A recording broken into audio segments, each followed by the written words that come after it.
अपनी बात कहनी नहीं चाहिए। पर पूज्य श्री हमारे रंगलक्ष्मी विद्यालय में हम पढ़ते थे, तो हमारे विद्यालय के प्राचार्य थे परम पूज्य गुरुदेव पंडित श्री मुरारी लाल जी चतुर्वेदी। बहुत अच्छे विद्वान थे और बड़े स्नेहपूर्वक पढ़ाते थे, बहुत अच्छे। हमने उनके आग्रह से ही साहित्याचार्य किया। हाँ, नहीं, हम पहले व्याकरणाचार्य किया, फिर विशिष्टाद्वैत दर्शन से वेदांताचार्य किया, और उसके बाद हम विद्यालय से को प्रणाम करने गए थे कि अब हम नहीं आएंगे, हो गए, हमारी पढ़ाई हो गई। तो हमारे चतुर्वेदी गुरुजी नाराज हो गए। बाबा मोते कहा तेरी दुश्मनी है, तू सवन के पास जाए के पढ़ो, हमारे पास आए के नहीं पढ़ो।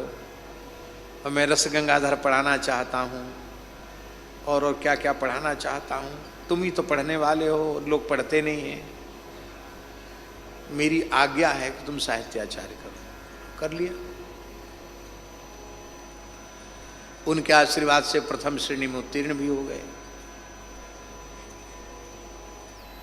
अब हमसे बोले कि बाबा एक बार तो तुमने पढ़ लिया, पास हो गए, लेकिन पढ़ाओगे तभी विषय उपस्थित होगा, नहीं पढ़ाओगे तो सब भूल जाएगा। और सब बात सही बात है, बिना पढ़ाने से तो भूल जाता है। तो हमारे एक रंगलक्ष्मी कवर्गी विद्यालय में साहित्य विभागाध्यक्ष थे, वो सेवानिवृत्त हो गए। उनके स्थान पर दूसरे की नियुक्ति होनी थी। उस समय ये नहीं था कि पीएचडी वाला ही नियुक्त होगा, उस समय ये कानून नहीं था। और बनारस से एक आते थे संपूर्णानंद से, और एक रंगलक्ष्मी के भी होते थे, और रंग जी मंदिर के स्वामी जी संस्तुति करते थे कि हाँ ये ठीक है। ये 2-3 लोग निर्णय कर देते तो हो जाता। तो पूज्य श्री चतुर्वेदी गुरुजी ने कहा कि साहित्य विभागाध्यक्ष पद खाली है, विश्वविद्यालय में पैसा देके, और पता नहीं कौन आ जाएगा अपठित व्यक्ति जो पूरी गरिमा को नष्ट कर देगा रंगलक्ष्मी विद्यालय। अच्छे अच्छे महापुरुष थे उस समय। वेदांत विभाग अध्यक्ष थे पंडित श्री मधुसूदनाचार्य जी गुरुजी, बड़े अद्भुत। ऐसे ही न्याय के पंडित श्री राम सुदर्शन जी मिश्र, या साहित्य के तो गुरुजी तो प्राचार्य थे ही। तो सब अच्छे अच्छे अपने विषयों के मूर्धन, व्याकरण के पूज्य मिश्री जी गुरुजी। तो बोले आपकी नियुक्ति हो जाएगी और कुछ नहीं करना है, बस एक मौखिक परीक्षा होगी, तत्काल आपकी नियुक्ति हो जाएगी, आप पढ़ाना शुरू कर दो। शुक्ल जी तो निवृत्त हो रहे हैं।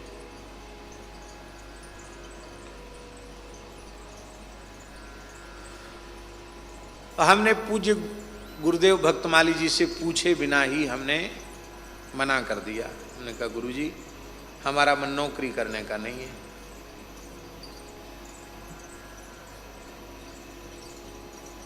देखो बाबा पछताओगे, हम बाबा नहीं बने थे, विद्यार्थी ही थे, पर बाबा जैसे रहते थे तो सब बाबा ही बाबा बोलते थे। बाबा पछताओगे? मैंने कहा नहीं। बोले देखो 70,000 रुपये मिलेंगे शुरुआत में, फिर ज़्यादा रुपया मिलेगा बाद में। अच्छा रहेगा किसी से मांगना जांचना नहीं, आनंद से वृंदावन वास करो, भले ही तुम्हारी इच्छा है संसार में जाना न जाना, तुम्हारी इच्छा है, नौकरी कर लो। बहुत आग्रह किया, हमारा मन हुआ ही नहीं। फिर मैंने पूज्य गुरुदेव भक्तमाली जी से कहा। महाराज जी बोले अवसर तो बहुत अच्छा है, गुरु जी कह रहे हैं तो कर लो। महाराज जी तो किसी को मना नहीं करते थे किसी काम के लिए। बहुत अच्छा अवसर है, अच्छा है, पढ़ना पढ़ाना बढ़िया काम है। हमने कहा महाराज जी पढ़ना पढ़ाना तो बढ़िया काम है, लेकिन हम पैसा लेके नहीं पढ़ाएंगे। भगवान पढ़ाने का अवसर देंगे तो ऐसे ही पढ़ेंगे पढ़ाएंगे, पैसा लेके नहीं पढ़ाएंगे। फिर क्या करोगे? हमने कहा महाराज जी खेती हम कर नहीं सकते, जानते नहीं, इतना श्रम भी नहीं कर सकते, पंडिताई हमें करनी नहीं, और नौकरी हमें करनी नहीं। तो महाराज जी हंसने लगे, फिर क्या करोगे? हमने कहा हम तो आपके चरणों में रहोगे। तो महाराज जी हंसने लगे, बोले जो किसी के लायक नहीं है वही राम जी के लायक है। ठीक है, तुम्हारे मन में ऐसा भाव है कि हमको दूसरा कुछ करना नहीं, तो विनम्रता से गुरु जी को मना कर दो। हमने गुरु जी को मना कर दिया। हमने कहा गुरु जी हमको रोजी रोटी के लिए कुछ करना नहीं। बोले फिर तुम पढ़े किस लिए? हमने कहा हम तो पढ़े इसलिए कि हमको भागवत का आस्वादन मिलने लग जाए। आपकी कृपा हो गई, किसी भी पुराण का पारायण करते हैं तो उसका ये तो हम घोषणा नहीं कर सकते कि हम सम्यक अर्थबोध हमें है, लेकिन हाँ यत्किंचित गुरु कृपा से हम शाब्द बोध कर लेते हैं, अर्थानुसंधान कर लेते हैं, उसी से मन प्रसन्न हो जाता है। यही उपलब्धि है, और क्या करना है। तो अब आप लोग बताओ, नौकरी कर लेते वो ज़्यादा अच्छा होता कि श्री गुरुदेव भगवान ने संतों ने सर्वतो भावेन अपना लिया, वो ज़्यादा अच्छा हुआ?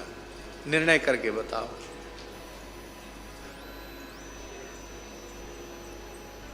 तो कोई हेतु नहीं पढ़ने में, और ये हेतु का निषेध स्वयं भगवान पतंजलि कर रहे हैं। भगवान महर्षि पतंजलि व्याकरण महाभाष्य में कह रहे हैं, ब्राह्मणेन निष्कारणो धर्मः षडंगो वेदो ध्येयो गेयश्चेति। कोई कामना नहीं, निष्काम भाव से। यही स्थिति आचार्य जी भागवत जी की है। आजकल यह प्रवृत्ति चल पड़ी है वृंदावन में विशेष रूप में। 3 महीने में भागवत सीखिए, 4 महीने में भागवत सीखिए, 6 महीने में भागवत सीखिए। उनकी अलग अलग फीस होती हैं, और वो डायरी प्रवक्ता बना देते। डायरी प्रवक्ता माने डायरी में तैयारी करवा देते हैं, उसका अलग से मिलता है। कौन सी डायरी आपको फोटो स्टेट मिलेगी, उसकी क्या न्यौछावर देनी पड़ेगी, वो अलग अलग उसकी व्यवस्था है। तो भागवत के अध्ययन में प्रवृत्ति क्यों हो रही है? शरीर संसार से वैराग्य के लिए, कि भगवान के चरणों में अनुराग के लिए, कि अपने सहित संपूर्ण जगत के कल्याण के लिए। किस लिए हो रही है? केवल और केवल अर्थोपार्जन के लिए भागवत में प्रवृत्ति हो रही है। तो जीवन भर कहने सुनने के बाद भी वृत्ति अर्थोपार्जन तक ही रह जाती है, उसके आगे नहीं बढ़ पाती। ज्ञान में हेतु नहीं होना चाहिए। जो सहेतुक ज्ञान होगा वो हेतु की प्राप्ति के बाद, कामना की पूर्ति के बाद बाधित हो जाएगा। किंतु जो अहेतुक ज्ञान होगा वो किसी भी परिस्थिति में बाधित नहीं होगा, उसमें एक रूपता बनी रहेगी।